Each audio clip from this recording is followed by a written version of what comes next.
recorded this anyway. Yes, we're back. Back with a vengeance. Welcome one and all to the number one podcast broadcasting out of southwest London and specialising in cars. Yes, it's a very small pond, but we are the dominating sharks. Hope you've had a good week. I've been turn my video off there. I've been trying to chase the insurance companies on behalf of my wife's car and getting it fixed. More about that later in the show. This week on the show, we have an amazing vehicle in our classic car selection, a car that became known as the slayer of the 5 Series and the murderer of the E-Class from the land of the rising sun. And I don't mean Newcastle. You're thinking of Eric Burdon and the Animals, House of the Rising Sun. No, this week our classic car selection is from Lexus from Japan. Stay with us for more. We've also got all the latest news that won't be fake, but will be tomorrow's fish and chip wrappings in the news. Our mailbag is bulging once again, and we have a young lad from Hampshire, England, who wants to find the best way to replace his rubber. Well, I usually tie a knot in it and throw it in the bin, but that's just me. Ooh, no, Rich. What he actually means is replacing the rubber on his tyres. Oh, the tyres. Okay, no, yes, right. Now I know. At least that's what I think it's about. Yes, that's right. That's all of that and more in the mailbag. And I'll give you a lowdown on the cheapest and safest way to put rubber on the road. Or at least, newish rubber. No. Also, we have some exciting international and exotic in our Lost Highway section of the show. And I have a pretty interesting competition this week, which is called Our Family Fortunes. Ooh. So I'm going to be the poor man's Les Dennis, or the poor man's Firegrave. The very poor man. We will also be asking the age-old question of why people hog the middle lane of the motorway and they're always driving beige cars. And why is it always the same people who eat Werther's Originals, wear cardigans, and watch the Antiques Roadshow as well? They're old. They're very old. Yes. So stay tuned for all of that and more. I'm Simon Sujuan, and you should see me and the Rankin Dread. Check out the jamming and ting. Love is all I bring in a khaki suit and ting. Nah, pop no style, strictly roots. No pop no style, strictly roots. Simon Sujuan there, folks, who is, of course, full back of teeth with his version of Althea and Donna's Uptown Ranking. And I'm Richard Green. It was a carnival. It was in honour of the Notting Hill Carnival. And I'm Richard Green, and my anaconda don't. My anaconda don't. My anaconda don't want none unless you got buns, hun. My anaconda don't. My anaconda don't. Don't want none unless you got buns, hun. Which is a lovely poem by Nicki Minaj about a man's pet snake and its love of pastries from the local bakery. That's the only thing it could be of. And this is Car-Boyz. Welcome to the show. We've got a new sponsor for the show. It's called Soak. Soak, the taste of bathwater. There we go. That's a new sponsor on the show. Thames. Yes, the Soak, the taste of the Thames. I was nearly in the Thames last weekend. I decided to hire a boat and row down the Thames. Boat. It's difficult because you have to go with the tide. Would be my advice to you if you've never rowed on the Thames before. It's very tidal. How has your week been, Simon? It's been really quiet. It's been a bank holiday, but you would have never known it was a bank holiday weekend. Yes, it was very cold and there was nothing to do because of lovely COVID-19. Right, let's get on with the show. Richard's take. Time now for my take. It's when I argue, take a sideways view of the world from my own weird and, I'll be honest, warped perspective. This section of the show is a totalitarian regime where I reign supreme as El Duce, Generalissimo, and basically numero uno. Now, this week in my take, we're looking at the price of second-hand cars. Ooh. Now, they are shockingly on the rise. I say shockingly, but we really should all know this was coming, especially as the car industry shut down for the whole of Q2. I won't be a ponce and pretend that anybody out there knows about finances. Q2, which is effectively, it's just coming up to the top of the hour. No, Q2 is the second part of the financial year. So as of March through to the end of summer, nobody sold any cars. And that was taking you into Q3, which is not Q3, but coming into October. So it's going to be like the tsunami of repeated television and film that is on the way for all of us by the end of the year. because nobody is making any product in Hollywood. Boy, I look forward to Christmas Day when the films on offer will be Beverly Hills Cop 2, followed by Titanic. And it's going to happen with cars. Now, 3 months ago, way back in June, Auto Trader, their retail price index, showed a 3.7% growth in prices for a like-on-like basis against June of the year previously. Now, this data supported industry expectations of rising demand for older cars as the UK government advised people to avoid public transport due to the coronavirus risks. As Auto Trader noted, the average retail price of a car aged 10 years or more increased by almost 7% year on year. Cars 5 to 10 years old increased by 8%. Now, the company said the price growth reflected a surge in demand from car buyers and a low supply of vehicles onto the market, partly caused by the slow reopening of motor auctions after the lockdown ended. Let's be honest, if nobody is making brand new cars, then the man that wants to buy a brand new car can't buy a brand new car. So he doesn't buy a brand new car and he hangs on to his older car. Now, the guy that wants a nearly new car cannot buy those because this guy is not selling these. Now, a guy below this who wants not quite a 10-year-old car can't buy these. And right at the bottom, the guy that wants an absolute banger can't buy one because of all the other levels involved. Now, as I mentioned in my take or rant last week, my wife had been rear-ended. Careful how I say that. By rear-ended by a woman. Yes, I was getting all excited when I heard that news. By an idiot, I should say. And my insurance company were trying to write her car off. Now, I looked online and found that the cheapest car that mirrored my wife's 2004 Honda Civic was an NCAT, not an SCAT. So a non-structural write-off that was listed at £1,200. So I estimated my wife's car to be worth no more than £700 last year. Now, it was before the bang, it was in pretty good condition, full service history, 90 grand on the clock. So we're talking about £700 last year, now worth £1,200, or the closest I could find to it. Prices are just not going up by percentages, they are almost doubling. I'm seeing, had a look this week online, classic old 2001 Honda Saloon Accord, almost £2,000. The same car, this time last year, £1,000. I looked at a 10-year-old Suzuki Alto last week for a friend, listed at £1,500.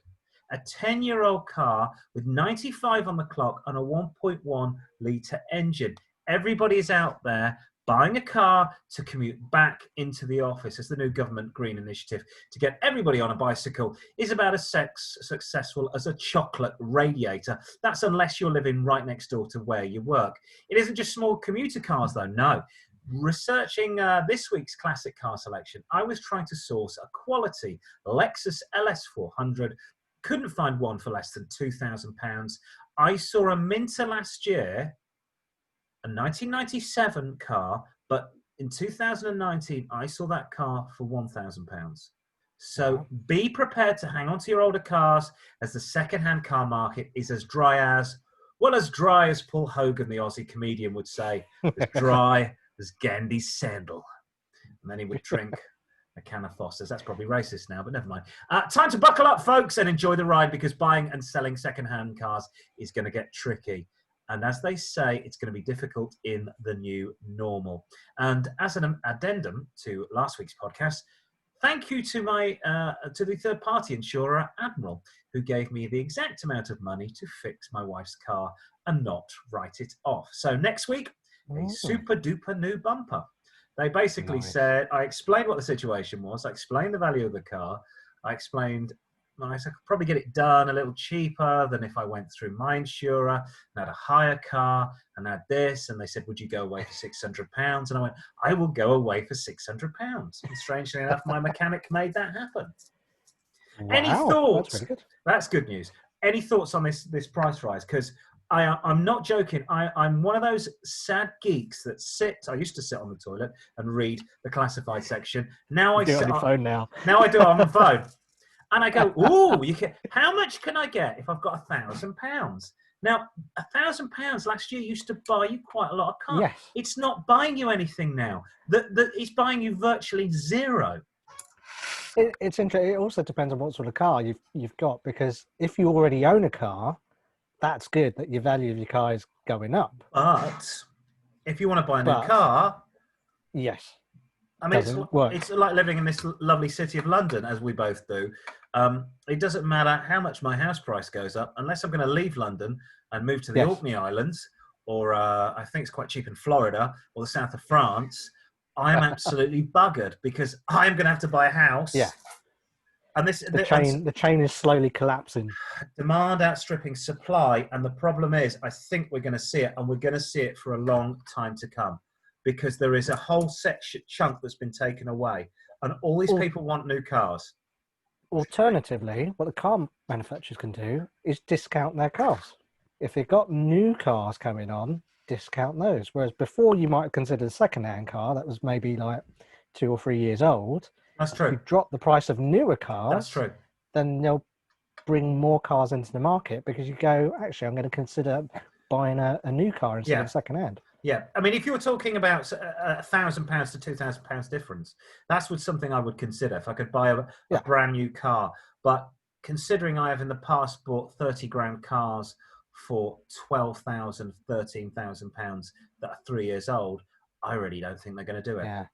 They're going to have to take a hell of a hit. Anyway, that was my rant this week. Stay tuned for more news on car pricing. Talking of the news, let's have some news. Yes. And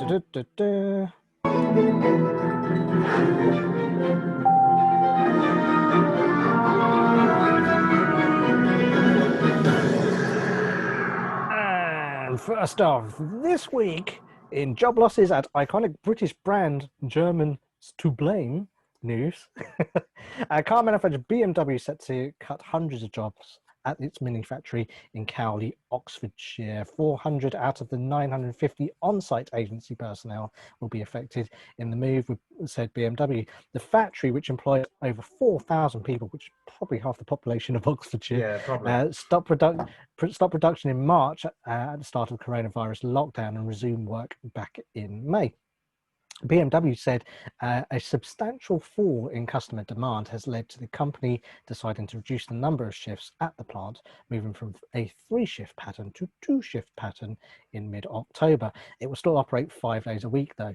Staff who are employed through a recruitment agency called GI or G Group will be assessed and retrained and retained according to the criteria set out as how long they have been working there for. Individual skills and disciplinary records also taken into account. Those affected by the cuts will be informed by mid-September, so not good news there. No. The company also said it would reduce the number of its core employees, but added that this accounted for a small amount of roles, with the voluntary redundancies and early retirement options being considered. So basically just pensioning off the people that have been there for a long time. Yes, I mean 450 staff out of 4,000. That's around about 10%.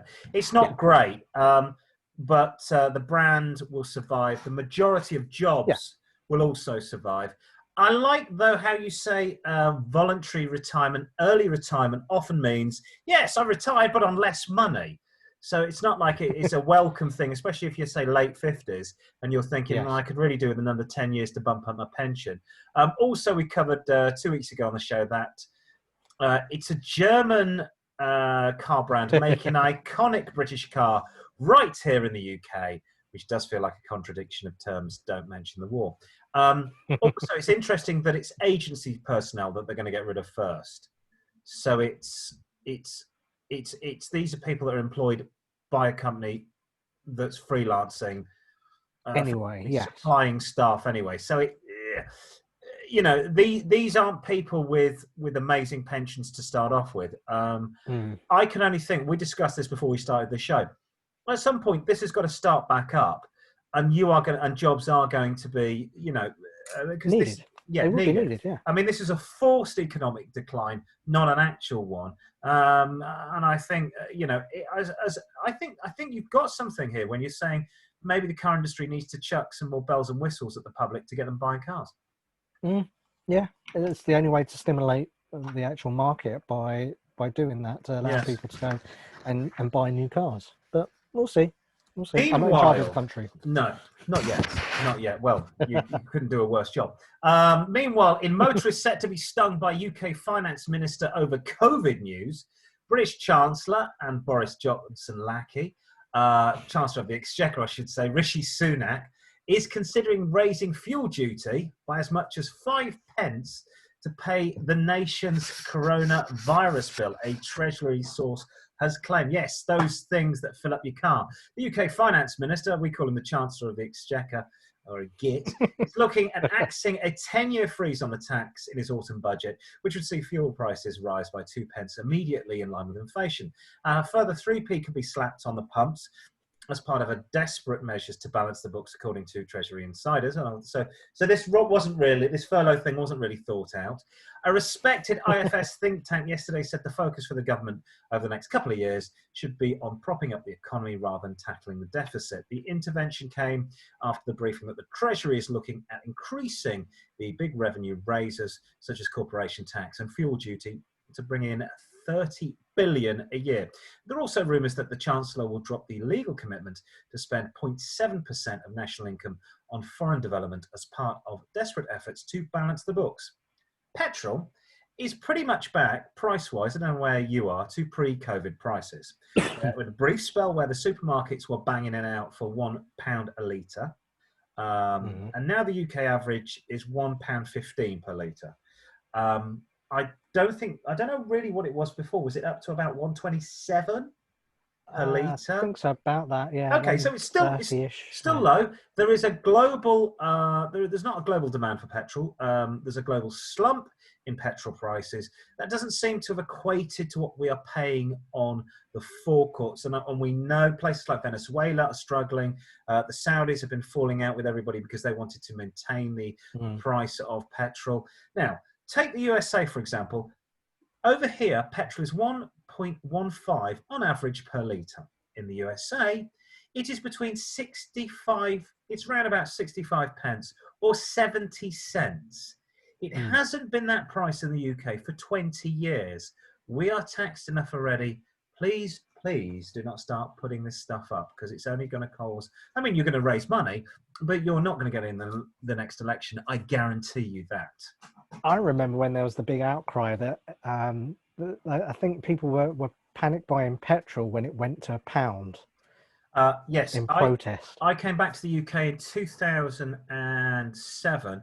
I remember buying a car, the second car when I got back in early 2009, and there was a campaign by a British radio station whose frequency is 94.5 for London petrol stations to keep petrol at 94.5 pence per litre. It lasted for a while. It didn't last for long. Yes, very clever. Where are you storing petrol? It's not that easy to store. I have problems storing the 2 tanks I keep for my lawnmower and my leaf blower.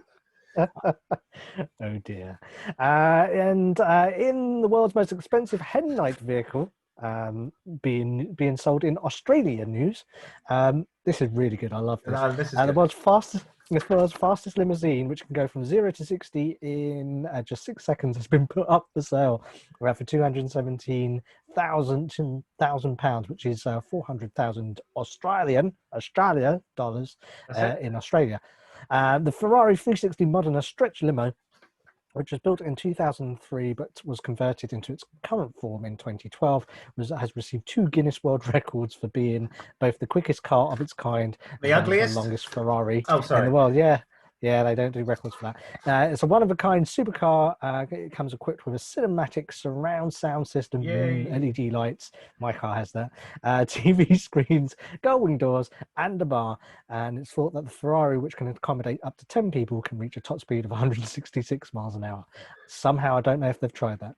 Right in the advert, the owner said, as you can see from the way it is presented on our website, the Ferrari limousine is strikingly unique. It has only clocked up 65,000 kilometres and has now gone on sale for just over £217,000, which is 400,000 Australian dollars. The car has previously been available to rent for $761 pounds, which is $1,000 US or 1,390 Australian dollars per hour. That's per hour, with the advert reading, "This limousine embodies the ideology of affluence and success." It is a stunning vehicle, though. Affluence, success. See, that picture just looks like someone's photoshopped it. Also, alcohol and lots of DNA. I would not fit a UV bulb into the interior of this car. Stick in the back as well. You don't want to see. You don't want to see the protein that's decorating the interior of this poor thing, because that looks quite nice. That looks quite nice. And then here are the dickheads that rent it. Hey!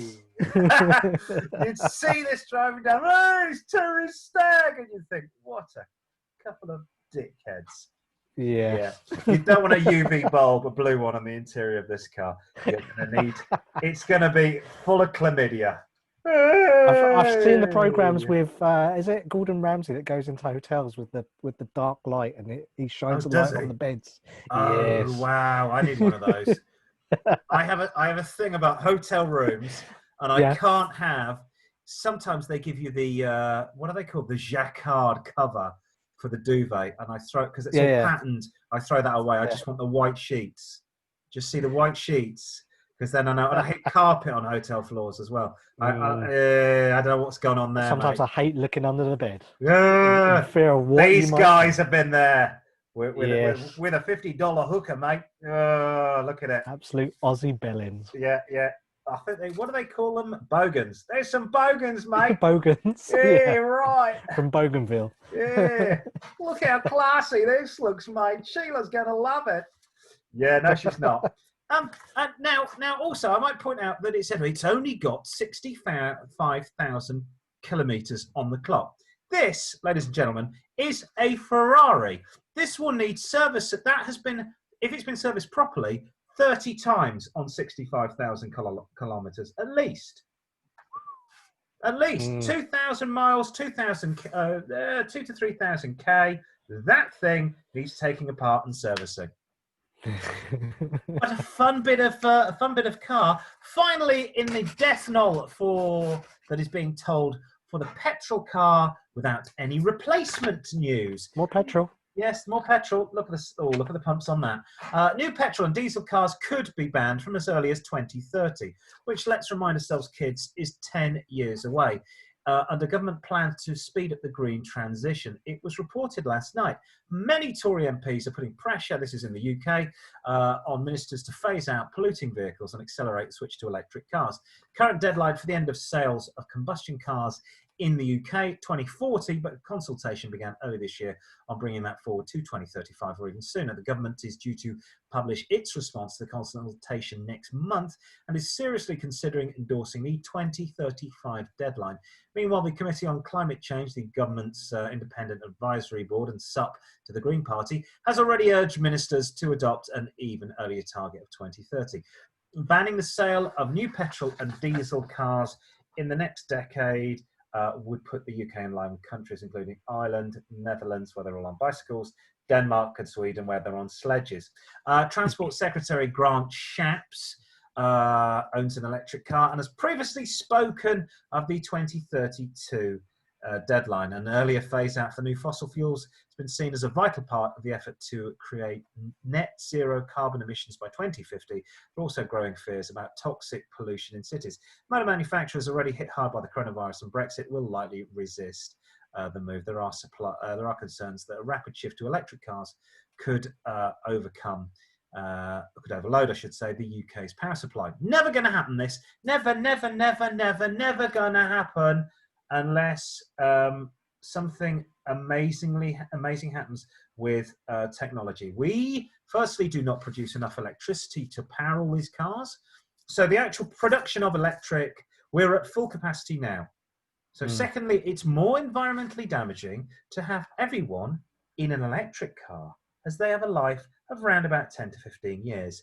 Thirdly, Grant Shapps is an idiot who has banned electric scooters, but has also legalised them at the same time. You can rent them, but not own them, which is really strange because I see lots of electric scooters shooting past me in my way in and out of London, usually ridden by bellends.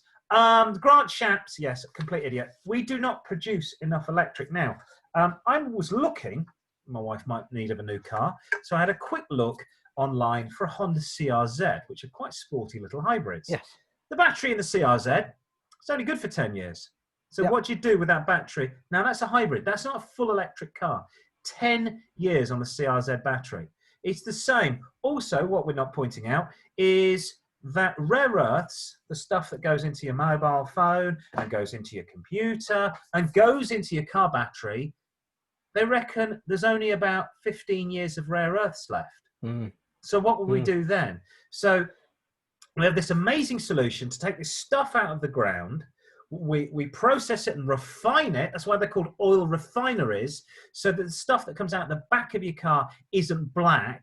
I mean, we're sort of forgetting that 200 years ago, the whole of the UK was black with chimney smoke, with smoke from factories, with smoke from steam engines. That's all gone. We're living in a much cleaner place. Let's do this. I really want to see cars with zero emissions, because I live in a capital city. In fact, for me, probably worse than emissions is brake dust. Brake dust is really bad. So let's make cars that are safer, that are cleaner, but let's use our brains. And our technology is not there yet. I keep saying it like a broken record, but I can't see that if you want to do this, you've got to either go two ways. One, full nuclear, which they won't do because of nuclear waste, which by the way has a half-life. The contents of most solar panels has no half-life. The things like Mercury don't have a half-life. What do you want? A whole planet full of crappy old solar panels, again, that have a life of only 20 years. The other way is nuclear fusion, which again is a little bit of a unicorn and hasn't appeared. So I've had a little second rant there. I need to lie down in a dark room. I'm not being funny. So Netherlands, as you said, bikes. Denmark, bikes. Sweden, not many cars. Yes, not many people. Lots of tractors. and horses. There's lots of horses in Ireland. That's why they can afford to do it, and as a country they can do it. We have, what is it, 100 million cars in this country? 70 million people, twice as many cars as people. So it's about give or take. It's just not going to happen. Not going to happen at all. We've said this time and time again on the shows. So the fact that my second-hand cars, the values are going up, is a good thing for me then, because I'm going to keep hold of my car. We'll all drive, in 50 years' time, I'll be still driving the Honda Accord that's out there on my driveway and going, oh, there it is. There's the old Honda Accord. She's still going strong. It'll look like something out of a Mad Max dystopian future. That is what is going to happen unless they change it. And I tell you what, mate, the motor lobby in this country is far too powerful to let that happen. So don't worry. That's why we've got no public transport system, because the motor lobby was too powerful in the 50s and the 60s, and it will continue to be. Time now on Car-Boyz to look at a diamond in the rough. Not him, not Simon Suji-Won, but a truly great car that's been overlooked. It's time for the classic car selection. The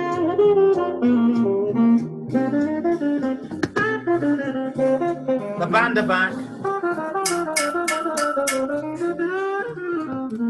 Thank you, boys. Yes, this week we're turning back the clock to the 1990s and a car that came to symbolize the rise of Japan as a maker of quality cars. A car that took the world by storm, and a car that became known as the German luxury killer car. The car in question is the awesome beast, the land yacht, that is the LS 400. This was a car that represented a huge leap into the unknown for parent company Toyota.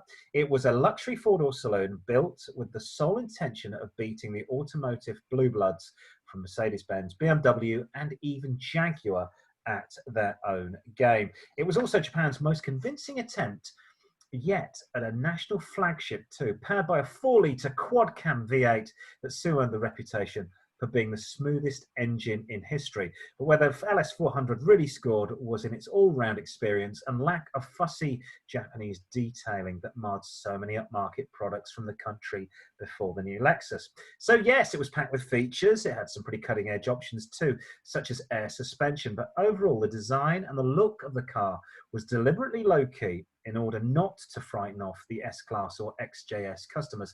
Of course, cracking the European luxury car market would not work of a moment, and the LS400 initially failed to make great sales inroads to the UK market. But in the USA, where customers were equally demanding but less status conscious, it was an instant out-of-the-box hit. Lexus stuck to its guns with the LS400. It facelifted it in 92, replaced it in 94 with an all-new car that looked pretty much like the same as the old one. Strong points are otherworldly refinement, cool instruments, costing ride, excellent reliability and build quality. And that's why so many are still in daily use today, despite typical V8 fuel consumption. Okay, so what are the bad points to look out for in this car? Well, it's a Lexus, so it's pretty reliable. There's one there. There's one there. Oh, I'm not sure about that one. But it's pretty reliable. But let's not forget, these cars are up to 30 years old. And as a former company executive cars, many have led hard lives. First things first, these are luxury land yachts. Make sure the one you're buying has got a full service history. Toyota GB says, make sure the automatic transmission fluid and filter have been changed every year. Wow. The shocks and suspension are okay. The time belts have been changed at 60,000 mile intervals. There is no excessive wear on the rear discs through misuse of the parking brake. Check the exhaust system fully. Now, a new catalytic converter on one of these is £600. A bespoke new exhaust system, round about the same price. Most cars need suspension work. That's around 100,000. Control arms and ball joints go in particular. This can be expensive. A strange one is the dot matrix display on the dashboard that can lose pixels, but there are lots of companies that sell you replacement refurbished units for about 50 quid, so they can be fitted for 100 quid. It's the temperature gauge, and it gives you a few other stats on as well, and that just disappears, and you take it out. It's a little LED, sort of LED dot matrix display. It's taken out, little computer like that, throw it away, new ones put straight back in. Now, how much should I pay for one of these? As I mentioned earlier in the program, for used cars, the prices are exceptionally high at the moment. As I said, my wife's Honda was worth about 700, and that's doubled. The same can be said for the LS400. I can remember these cars being valued last year at about £1,000. You can't find one at the moment for less than £2,000. But how about spending about £3,000 to £4,000, and you should get a nice model with full service history. Now, don't rule out grey Japanese imports. We found an LS400 or Celsia. Look at that bad boy. That's a very Miami Vice, isn't it? I bet that car absolutely... You need a white suit with it as well. Yes, I bet it's full of cocaine, this car. It's known in the Celsia, as it's known in Japan. We found this one, a guaranteed mileage of 65,000 K, a full service history. It's a 1999 year vehicle, Japanese to English translation on all documentation, under £4,000. Nice. So why not say "Hi" and "Harigato" to a Japanese land yacht? That's an E-Class killer. Now, the reason I picked this, I have lived around here for 17 years, and there's an old guy, well, he wasn't old when I first lived around here, he's definitely old now, who's got a gold, one of these in Jewish racing gold, and it's got dents on, and it's an auto. And it's still going. It's still going. I keep seeing it. I go, there he is again. There he is again. He's two of my favourite local people. The other favourite local guy drives a 1987 brown Sierra Estate, and that's still going. They're not driven very far. That's a beautiful looking car. Bargain. Yeah. Look, if you're not doing great mileage, they 20, 25 city, 30 at a push, and if you hammer it, probably about 20 to 15. But it's a solid car, and it's a nice looking car. I don't like that one. Have you still got that picture of the one you showed me earlier on? Yes. Well, there's two things about that. There's that one, which is that could constitute our turd of the week, I'm afraid, because look at those rear wheels. I really feel there's that. When did these cars come out? Did you say? 1980. Sorry, 1987, 88. Designed in the late 80s. Sorry. Because I'm going to feel, I'm going to feel better after really that. old because my first introduction to the Lexus, the big Lexus, was in the Street Fighter games. Oh, it was yes. the car in the background. No, so this is about the right period. This is like, no, Yeah. why has it got a VW badge? It looks like a VW It's a badge. Lexus badge. I Is it assume really? to get past the copyright. Oh yeah, they didn't. Yes, that is. That's a Lexus. I remember playing this with a girlfriend on Felixstowe this game. That was 1994. Okay. Yeah, but that was my first introduction to the big Lexus in a computer game. Fantastic. So I think it's a car. If you were going to do big motorway miles, you're going to struggle. But I would say that if you are somebody that does, say maybe under 10,000 miles a year, you do relatively local stuff. Why not get that? It's an absolute barge of a car. But really, and you'll get it to one day, and one day you'll find it, and won't be working anymore. And you can either go, well, I'll take it down the scrapyard for 500 quid, 400 quid for parts, or I'll spend £1,000 on getting it back onto the road. But I think a lovely, very reliable car. Absolute bargain. Shall we have some Lost Highways? Yes, let's have some Lost Highways. Oh, ha! Ooh.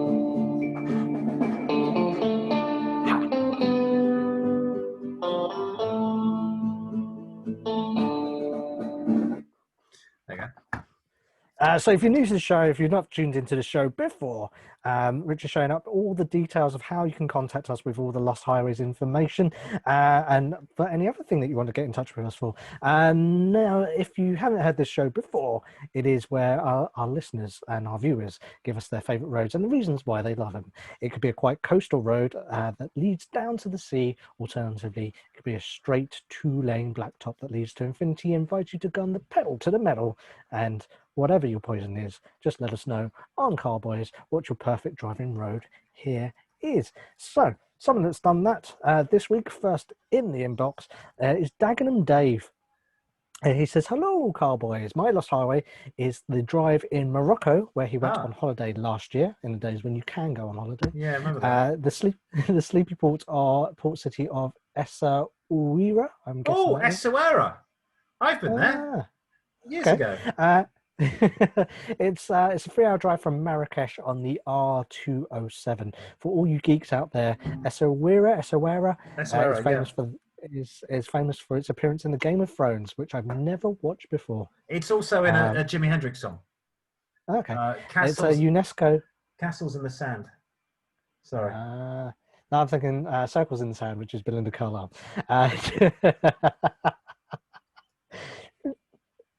Anyway, it was in Game of Thrones. It's a UNESCO World Heritage listed site, and it's one of Morocco's best surfing destinations, dudes.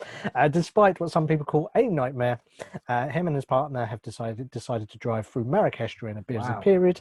They have fun navigating their way through the city streets, surrounded by a mix of donkeys, horses, carts, cars, jaywalking pedestrians, and zigzagging motorists, much like London. After reaching the outskirts of Marrakesh, it's easy to drive between the two cities. There's one site along the route which causes most drivers and passengers to double take, not far from Marrakesh. It's a goat-filled tree which sits along the roadside. Goats happily sit on the tree branches, munching on the fruit and the argan tree. It's a remarkable sight and a popular tourist spot, but beware, a photo of the goats requires a trip to the farmers who gather around around the tree, and visitors are not allowed to pick the fruit. He does also say if you want to rent a car, it will cost you about £9 a day. Well, that's cheap. Good. That's cheap. Yes, I went to Essaouira 10 years ago, 11 years ago. Did you see the goats? Didn't see the goats. I think we caught a coach. I was too scared to hire a car. I think I caught a coach at Marrakesh. I was like, yeah. They have lots of W123s, though, as taxis. So that's very exciting. When you get to the airport with the old round headlights and totally proving that the Germans, the diesel W123 saloon of the 70s was the hardest working car Very much so. in show business. My dad had one in Germany, and he just went on and on and on. And now that car has probably been exported to Marrakesh, where it's probably working as a taxi. Essaouira's nice. The Castles in the Sand, Jimi Hendrix went there and smoked loads of Bob Hope. And there's lots of old forts sort of built into the city walls, and it's nice. Yeah, that sounds fantastic. Right, second one. Our next highway comes from Sunshine Eddie 35. She says, Car-Boyz, when the pandemic ends, you need to come along and do one of Australia's most famous road trips, which stretches along the southern coast of Victoria. The Great Ocean Road is 243 kilometres or 151 mile stretch of road along the southeast of Australia between the Victorian cities of Torquay and Allansford, built by returning soldiers between 1919 and 1932. It's dedicated to soldiers killed in World War I. So if the First World War didn't kill them, we're going to kill them by sticking out and making them build this bloody road. The road is the world's largest war memorial, winding through varying terrain along the coast, and yes, providing access to several prominent landmarks, including, as you can see from both our pictures there, the 12 Apostles, limestone stack formations, of which now there are only 8. The road is an important tourist attraction in the region. It winds along some of Australia's most stunning coastline, taking in rainforest, sunburnt cliffs and shipwrecks. You can explore Port Campbell National Park, further up the Apostles, and also home to Loch Ard Gorge, the site of a 19th century shipwreck, the Island Archway, which collapsed in 2009, and the Cliff Face Gibson Steps, nothing to do with Mel Gibson. With Mel Gibson or Debbie Gibson or the Gibson guitar.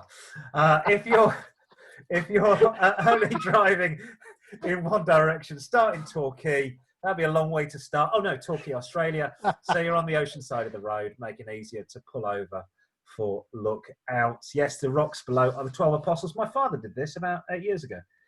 When he visited my brother in Melbourne, he said it's a really fun road. And that's what you do find about Australia, which is really quirky. Everything on Australia is named after battles that Aussie soldiers, that the Anzacs were involved in World War I and World War II. So there's I couldn't work out why we were walking down a road up in the Blue Mountains, and it was called the Dardanelles Road, and I'm like, sure, this was a battle from World War One, or then we'd be going to the local swimming baths, the swimming pool, and it would be called the Tobruk swimming baths. Like, why is this? Tobruk's in North Africa. It's where they fought that battle. So yeah, the Aussies don't like to let you forget that some of their number died, and unfortunately also died. Not siring these goats, but. Let's not put that out there, or we'll be in real trouble. Look at the adders on that, Sheila. Yes, making this fantastic road. But it is really exciting to go there. I've lost my piece of paper, but there you go. If you want to get your lost highways or anything onto Car-Boyz, email me carboys@outlook.com. Facebook car-boys at Car-Boyz with 4 Zs. Twitter, car-boys at car_boys, boys always with a Z. Instagram, car_boys with 3 Zs on there. I think we've got, where are we doing now? Yes, are we? Mailbag. Yes, it's time now on the show to delve into the bulging sack that's overflowing and known locally as the mailbag.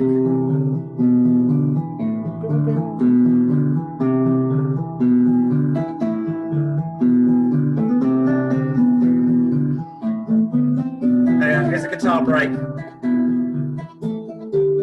That's enough of that. Sylvia in New Hampshire, US of A, says, "Hiya, Car-Boyz.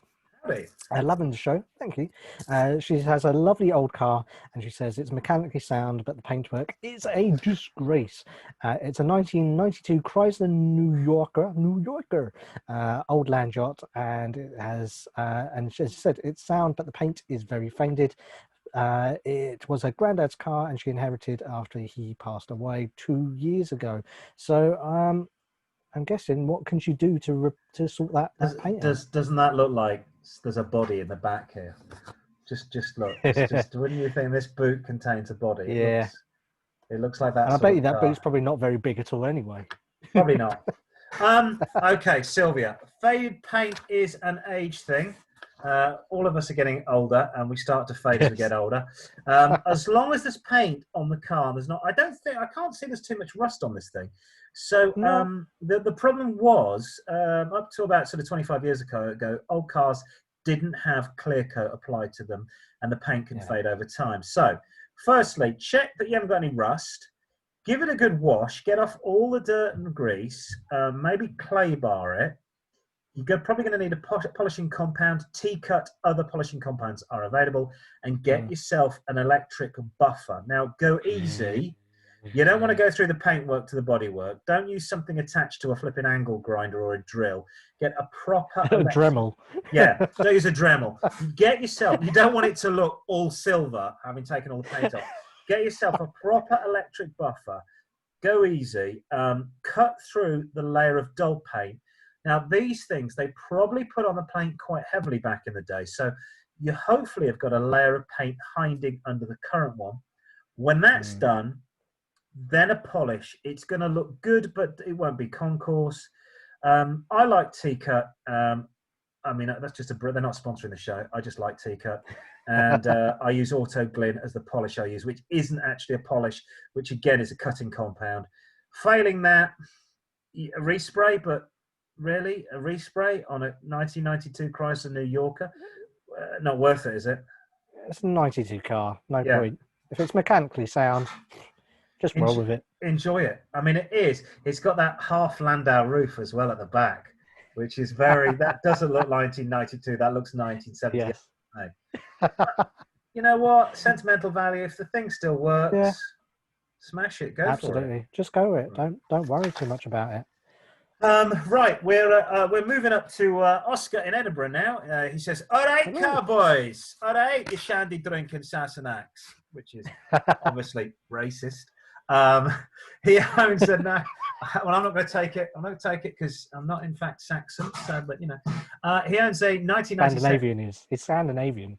Yeah, I am Scandinavian. I know. I've got my Danish genes, so I will be invading you, Scotland. He owns a 19. I'm also. The trouble is, I think I'm also quarter Scottish as well. So can he call me a Sassenach, you tube? He owns a 1997 Hilux pickup, great truck on its last legs. Servicing getting costly, so it's 23 years old. What could he replace it with? It's a single cab, but he's got a wife, he's got kids, he fancies a double cab. He's a carpenter and uses it for both work and play. He's got 10 grand to play with. We'd all like 10 grand to play with, which sounds... we'd all like a double cab. We'd all like a double cab.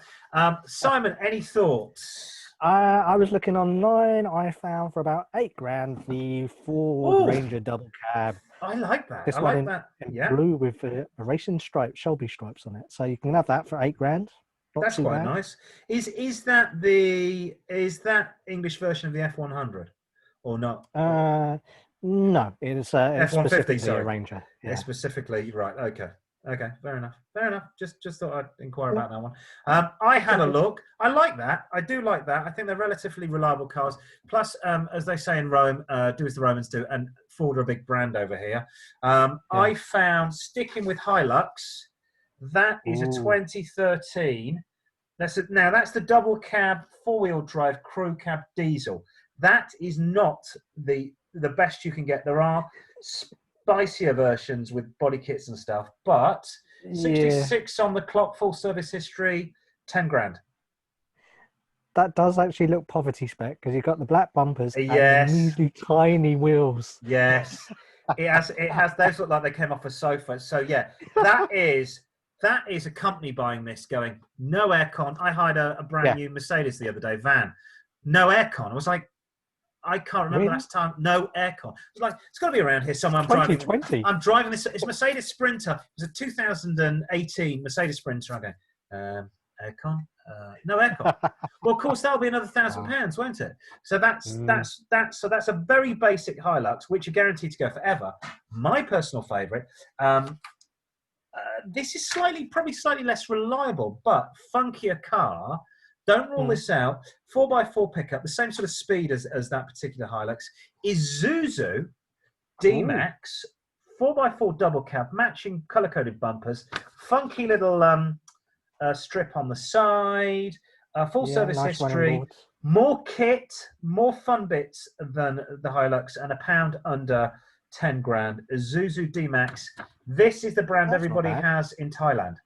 Turbo diesel. Everybody in Thailand has one of these. I nearly bought one. I think that's a cooler looking car than that. And really, just have a bit of fun. Or you could have racing stripes with the Ford Ranger. Yeah. Look at the running boards on that one. Yeah, let's not. Should we go on about that? Is not the car that was for sale though. That's a library picture, I'm guessing. Look at it on a hill. Let's not go on about the acronym fix, off, and repair daily. Yeah.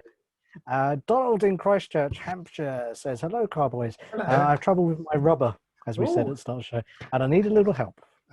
He owns a 15-year-old car, a Ford Focus. Take it by the tip, roll it down. What? Sorry, what? He wants to sell the car, but at least 2 of the tyres have bald spots. I know how he feels. What's the cheapest way to put new rubber on the car? Do they still make remolds? 2 bits of things that I would say about. Yes. 1, go for what you can afford. 2, for me, it's usually the one area of the car I will not skimp on, because it will make the difference between whether you make it round the corner or not, depending on what you're putting on your wheels. That said, I don't know. Do they still sell remolds with the old? I look into this. They do make remolds. You can get remolds, which is a good banger tyre. I'm not sure this Ford. It's £1,000, so we're almost on banger territory. I've installed a couple of part worn on my car when I've been down to my tyre guy and said, I'm missing, he said, I haven't got that in, but I could give you a part worn, and it's half the price of a brand new tyre. They've given me great mileage. I've had at least 15,000 off both of those tyres. Remolds are old tyres where they literally remolded to new tread. Part worn are tyres usually from Germany, where the laws are stricter on the depth of tread that you have to have. Now, I think, from personal opinion, remolds don't drive well. You don't drive the same as you do on a standard tyre. If I was selling the car, I would phone up a few places and say, you just want part worn. You'll probably get them for 50 quid a corner. Then you can sell that car in good conscience, because I don't think you should sell a car knowing that it's physically dangerous, and remolds are not the same. They are slightly different. If I had a really tiny little car and I was going to just go around the corner and not get above 40 miles an hour, I'd risk remolds. If I was going to sell the car, I'd just go put part worn on. And maybe budget tyres. Budget tyres all the way. Now, and also, this is another bit of advice. I know you love your car. I love my cars. I don't put the cheapest tyres on my car. On my wife's car, I put the cheapest non-branded tyre, because my tyre guy who's been doing it for 50 years said to me, are you going racing? I went, no. Are you going over 130 miles an hour in your Honda Civic? I went, no. Then you can put anything on there. Just put the cheapest branded, non-brand. And I have on my wife's car, and it's been very successful. So there you go. Finally, we got Susie Q in the south of France, in Corzan, which sounds nice. Her and her husband are both retired British expats, lived there for 2 years, very nice. Well, and I haven't been anywhere, I guess, for the last 6 months. They've got a French car. I am sorry to hear that. They've got an old Citroen Zara. They drive around in it, but it's getting very old. It's got over 150,000 miles on the clock. There are a few engine problems. It needs a timing belt or a timing chain. Timing belt, I would imagine, on that. What should they go for? They don't want to spend more than €4,000. Okay. Now, this is going to be really weird. I hate these cars. I don't hate I had a Citroen Zara. I've no idea about that, but I had a Citroen AX. The car I do hate is this car. And this is the car I'm going to recommend that you should buy. It's a Dacia Duster. Now, the reason I say this is because for around about 4K, you can get a car that's just out of warranty, a 4 to 5 year old car. Now, this is made in Romania, but it's an assembled car by using old machine parts from Renault. So this is a Renault. There are thousands of these in France. Last time I was in France, 7 years ago, every other car was a Dacia. Therefore, there are lots of mechanics to work on them. Now, this is basic. This probably has wind-up windows. It might not even be 4x4. It could be two-wheel drive, but it's certainly better than an 18-year-old Citroën Zara. And if you own an 18-year-old Citroën Zara, you probably don't care that much about cars. Yes. I think we're talking about a couple of expats that want to get from A to B with no grief. I would buy this. If it was me, in 10 years' time, this car will be worth nothing. That's if it's still around. That will give you 5 years, which is less than £1,000 a year. You might even get beyond another 5 years with this car. So you'll probably get 10 years out of this car. So it'll be 15-year-old when it's completely crapped out. So yeah, that's £400 a year in devaluation. Or alternatively, this is another car I hate. This is a weird thing, but I'm trying to match. I don't want to give you a car. Yeah, that's fine. I'm trying to match a car that will suit you. Here you go. Awful car. The Renault Kangoo. Ooh, I would prefer to Kangoo. eat my own children, but you can get a four-door, 8-year-old one with low mileage for 4K. You are in France. You live in France. When in Rome, the French. Wear a bloody toga. That is a French car. Now, if you come back to this car and find a dent, you won't care because it's a Renault Kangoo. But in all honesty, I'd get a Dacia. It's a weird thing to say. Much cheaper. Cheaper. Look, nice steel wheels. Look how awful they are. Ooh, yes. But again, you're not going to worry if they get scraped. You're not going to worry if this car starts to rust. I would say you will get 10 years out of this car. A 4-year-old Dacia will give you 10 years. You probably can get this up and down the motorway, especially if you get the slightly larger diesel. And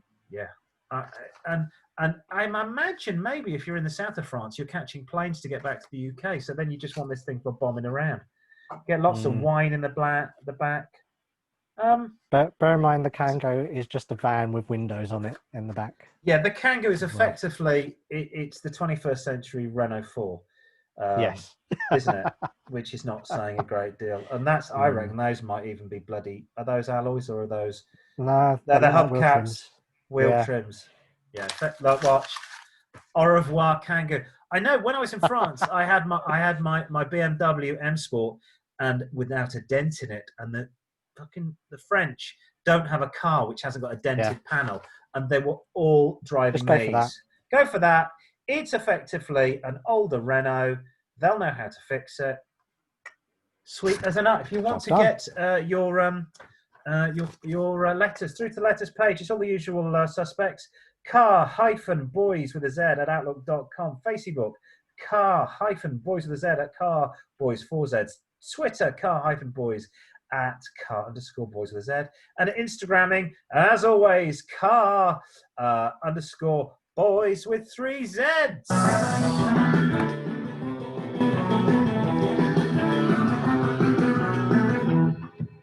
What does that music mean? It's quiz time. Fantastic. No, cheering for me. I'm the host. I'm the poor man's Les Dennis. The poor man's Les Dennis. Just less scouse and without the love life troubles. We are back with this week's Car-Boyz quiz. Our family fortunes is what it's called. Yes, we're looking at the car companies that are named after the family. So, for example, Uncle Henry used his family name to create which motor company? Yeah, that's right. It's the Henrys. Is that Ford? It's Ford. I found this is quite funny. Like someone had drawn a Ford. I thought, God, that must have taken you ages to draw. How fantastic. It looks terrible. But yes, of course, he set up the Ford Motor Company. So our contestant this week is Richard from South West London. Hello. How you doing, Rich? I'm great, thank you. Yeah. And now you are playing for a picture of a SsangYong Rodius. Oh, look at the rear end on that. Beautiful. We'll have that framed for you and we'll send that along. Hang on, this week's. Isn't that the Hearst conversion? No, this is the standard vehicle. It's not a hearse conversion. No, Like it was Tickford. built that bad. Okay. Apparently, the guy that designed that also designed Mercedes as well in the early 90s. Wow. So, Stevie Wonder. to win the Sanyong Radius picture, Yes. are you excited for this? Oh, very much so, It's yes. literally the best prize we're going to give away. It is. It's the most valuable. Eyes down, look in. First car manufacturer, Bentley. Was Bentley named after its founder or someone else or something else? Was it named after its founder? Or somebody else? I think it was named after something else. Oh, that's incorrect. Oh, damn. Bentley was named after its founder, Walter Owen Bentley, in 1919 in Cricklewood, northwest London. I didn't know they were from there. But yeah, W.O. Bentley. It's named after Mr. Bentley. Of course. There we go. Never mind. Schoolboy error. Yes. 0 out of 1. Okay, number 2. Lotus. Was it named after its founder or was it named after something else? Wasn't it named after the acronym Lots of Trouble, Usually Serious? Yeah. Yes, there's that as well. Colin Chapman was the founder, so I believe no. It was named after something else. Bing! No, it's named. Yes, it is. Yeah, it's named after something else. Lotus. Yes, thank you. No one's quite sure where the origins of the name Lotus comes from, but it was, as you said, set up by Colin Chapman in 1948. Incidentally, I don't know if you know this. Yes, that's Colin. Yes, that was his initials, CACB, which I can't remember what Colin, for, Albert, Charlie, something like that. Bravo. So. Yes, Chapman. Well done. Thank you. So that's absolutely right. Lotus cars. Okay, number 3. McLaren. Was McLaren named after its founder or something else? Yes, founder, of course. Founder. Bing! Absolutely right. McLaren was named after its Kiwi founder, Bruce McLaren, in 1963, and started producing road cars in 1992. That's very. McLaren F1. That's very. Is my eye? Do I need new glasses, or is that? No, it's an arty picture. Okay, very arty. Yes. Yes, so Bruce McLaren, well done. Question number 4. Thank you. Is Tesla, was it named after its founder or something else? And there you go. I put a picture of the electric Jesus himself. There he is, strange Elon Tesla Musk. No, it was named after, of course, Nikola Tesla. The guy that used to work for Thomas Edison in the late 19th century and was the creator of the Tesla coil and all sorts of allegedly conspiracy theories in the 1930s and 1940s regarding his demise into poverty in New York. But yes, Nikola Tesla. Absolutely right. I believe the Croatian. I see. I'm a geek because I have a T-shirt. Serbian. Yeah, Serbian. Sorry, Serbian. I have a geek with I have a T-shirt with Tesla fighting Thomas Edison with electric bolts. That is geeky. Yes. What is it? It's volts versus amps. Direct current versus. Yes, it's very sad. Sorry. Alternating current. AC versus DC. DC. Absolutely right. Tesla wasn't named after its founders, which was a group of 5 engineers, which include Elon Musk in 2003. Yes. Serbian inventor Nikola Tesla was the person it was named after. Yes. So well done. Number 5, TVR. Was it named after its founder or something else?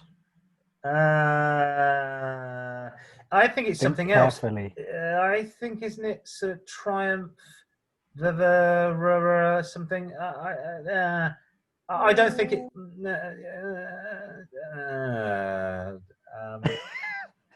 I think it's something else. Oh, it's not. TVR, incorrect. TVR was the acronym of its founder, Trevor Wilkinson. Oh, that's terrible. That's terrible. And they were founded in Blackpool in 1946. But that's what TVR is. Trevor Wilkinson. That's terrible. Not TW. No. I lived in a house once in South London, which we named Trevor, and all the post got sent to Trevor, the house. Brilliant. Oh, dear. So that was incorrect. No, it was named after its founder. Okay, question number 6. Rolls-Royce, was it named after its founder or something else? It's named after, I should say, founder or founders, Mr. Rolls and Mr. Royce.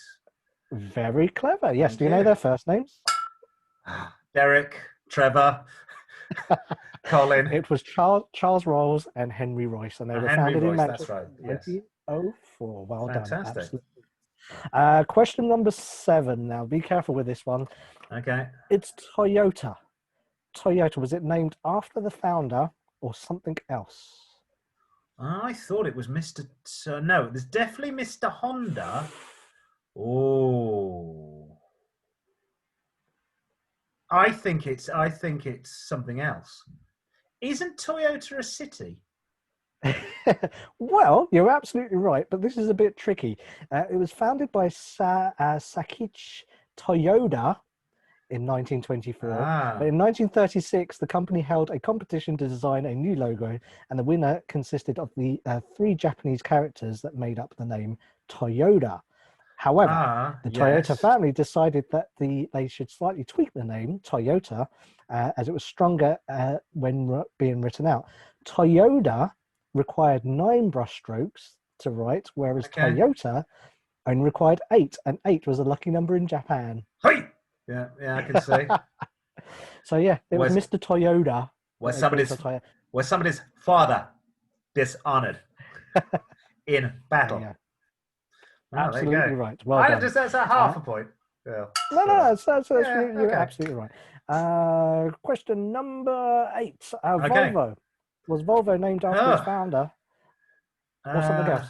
I think it was named after Austin Powers, because it has the same logo that he had on his necklace, doesn't it? The man symbol. I say it's somebody's name. Oh, it was founded in 1911. The company made ball bearings. And when translated, the word Volvo means I roll in Latin. Really? So no Mr. Volvo. Wow. No Mr. Volvo. Okay. Oh, damn. Sorry. Oh, well. But I'm going to give you a bonus point because you preempted this. Honda. Was Honda named after its founder? Or Mr. Honda. Hey! Yes. I'll give you 2 points for that. It was Mr. Honda Surichio Honda. It was founded in 1948. Well done. And there is, I think there's a Honda City. I'm getting confused. There isn't a Toyota City. I think it's a Honda City.